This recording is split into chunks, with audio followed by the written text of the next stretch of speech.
These pieces of mail, I think, are going to give you a really deep look into what's going on into different facilities where my readers are housed. Okay.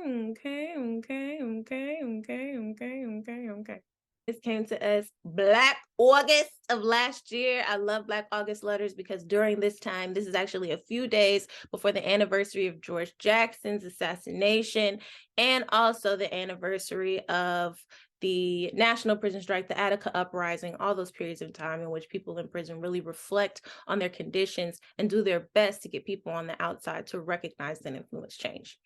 So, in reference to the comments made by Roger Clegg and Hans von Spakovsky on HR 4425, if I'm pronouncing that correctly, let's look at what they are talking about, you guys. I pulled it up, boggles my mind. So this is the report that is being referenced.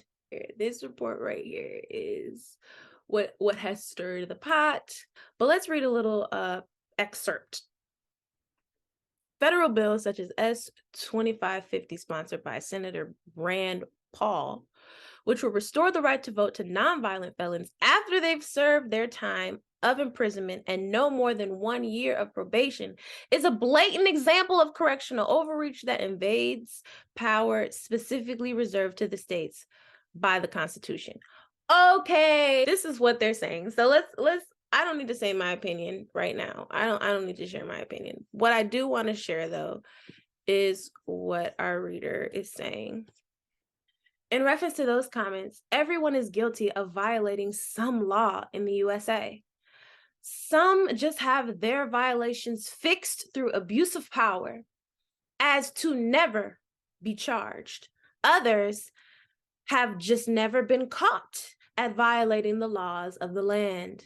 Many times, those that are the most animated about punishment of crime are usually guilty of that crime themselves. The elite ruling class is getting away with criminal activity. Laws being enacted upon incarcerated people without those people that are directly affected being able to have a voice by voting is not the free United States of America. The USA becomes more like China and Russia in many ways by the day. He checks off, we have check boxes on the front of the Right to Vote report that people can check off when they're subscribing, or if they want to update their subscription, they can use the comment box to say something. He puts his responses to the check boxes here. I would like to receive regular copies of the Right to Vote report. I write at least one Alaska legislator every month. Come on. Sometimes as many as 12 or more a month. Yes, brother. Yes. Thank you so much for writing your legislators, for making sure that they know about your conditions, for establishing a pathway of correspondence, because they have failed you in allowing you to vote thus far, okay? Just because we can't vote doesn't mean that we can't write our legislators, because we are their constituents and they must respond, but they also must hold up our correspondence as their constituents, okay? And in a facility, your facility falls within a boundary, and that boundary falls within a legislative jurisdiction, and that jurisdiction is managed by someone who holds government power, who should be at least aware of what's going on. Okay. I'm very happy that he shared that with us, because I always push my writers and my readers, but especially my writers, to use their writing voice to communicate what's going on in their communities. Very few respond, but I have achieved some positive results by writing to them. Thank you for sending me a copy of the July-August Right to Vote report. I believe that the more information shared, the better chance that we have at succeeding in our goals for justice. I'm just amazed, okay? I didn't know about Roger Clegg and Spakovsky's comments prior to reading this letter, and so I definitely want to lift those up, and I want to equip people who hear comments from folks who think that it's not the congressional duty. I mean, this is the thing. Comments from people who think that it's not the congressional duty to restore voting rights by proposing laws. Let me say this. Of course, the people want to vote.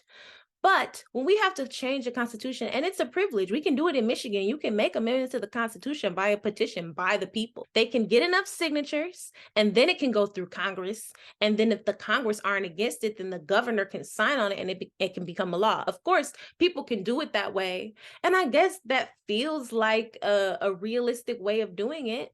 However, if the people are calling their legislators and saying, hey, why can't my auntie vote? She just got out. She been out 5 years. Why still can she not vote? She cares about the laws. She wants to vote on the school board. She has children. I care about her nieces and nephews. She wants to vote, not just on the president, but just in the local election and as well as in the federal elections. Okay, come on. Why don't you guys care about her experience? And then the legislators like, oh, yeah. We definitely should have that going. Yes, I should write a bill on that. You and your sister, she is my constituent. Yes. All right. I will write a bill. Thank you to those who are writing legislation. Thank you to Senator Rand Paul in Kentucky, which would restore the right to vote.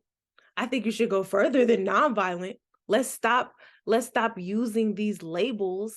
Let's stop using these labels such as violent and nonviolent to carve out the benefits of policy for all people. Come on now, why can't people who have served their time for a violent offense also vote?